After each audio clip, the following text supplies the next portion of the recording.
Hi, I'm Thomas Chase Jones, and we're going to continue our Did You Know series, and the subject being shapes on the guitar. There's a scale that we applied to the diminished chord. If you remember the diminished chords, we had these where we showed how they resolve to themselves, and they have 4 different ways to go. If you watch the diminished chord lessons, you'll see. But the scale that we ended up using for those is called a split octave scale. And that's an 8-note scale. If I'm on, let's do it on A. That's that scale. And it's half step, whole step, half step, whole step, half step, whole step, half step, whole step, all the way up. It's got 1 extra note than most scales, but because it's the intervals repeat themselves. It's a half step, then a whole step, then a half step, then a whole step, or I call it 1, 2, 1, 2. The shapes that come from that scale repeat themselves, so they're kind of easy to learn. And one of the shapes that is commonly used for all jazz keyboard players and guitar players is a 13th chord. So here's a C13. I'll keep it an A. Here's an A13. These 3 notes.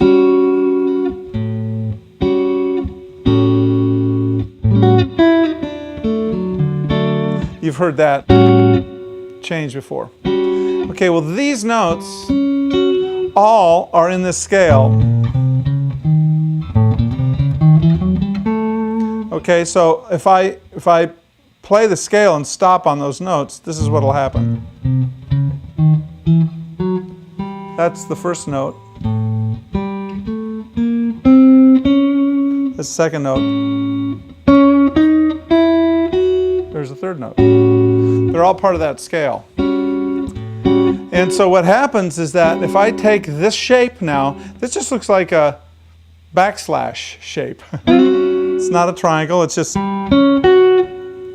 shape. This shape, if I move each one of these notes up to the next scale tone, I get this shape. And basically what's happening is these two, this dyad is just doing this. It's just sliding up parallel. While this note is just going up 1 half step, these 2 are going up a whole step, and you get this. Now these will repeat themselves all the way up the scale, so now you can play all the way up the scale with these guys just doing this.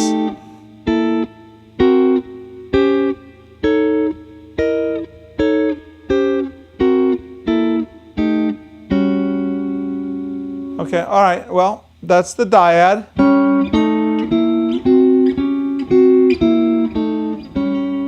This guy is changing, watch. See how here it's a 4th, then it's a 3rd, or this is 5 half steps, this is 4 half steps. So it's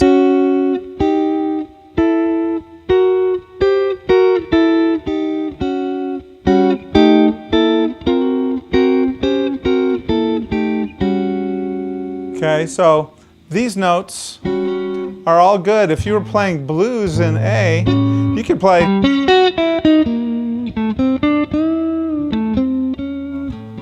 You could play all those.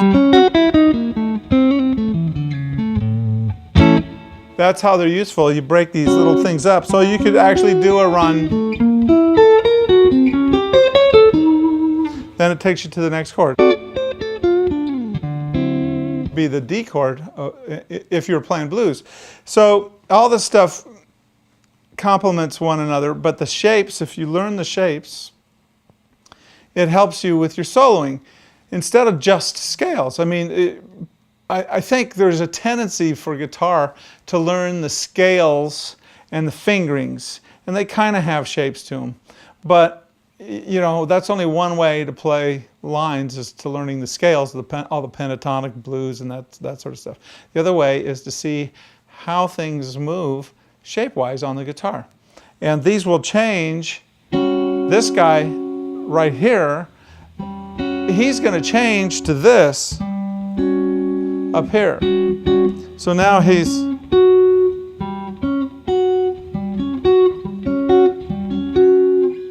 You want to learn how to do those changes, because now this guy... See how the shapes change on the different sets of strings? Because here we're using the G and the B string. So if you learn these shapes, but this particular scale, because it's built on like a repeating formula, half step, whole step, half step, whole step, the shapes will just repeat themselves. It's not going to be very complicated. And if you can learn that, then you can just shift your hand. And this can be applied to any kind of a like light jazz sort of stuff. Okay, so I hope this helps you. It should help with soloing too, because you can arpeggiate these guys.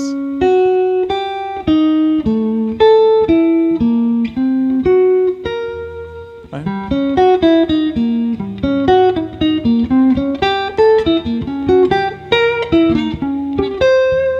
It's all interesting sounds, and they all work against just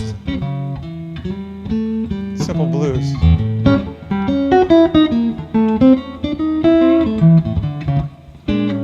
I hope you didn't know all that.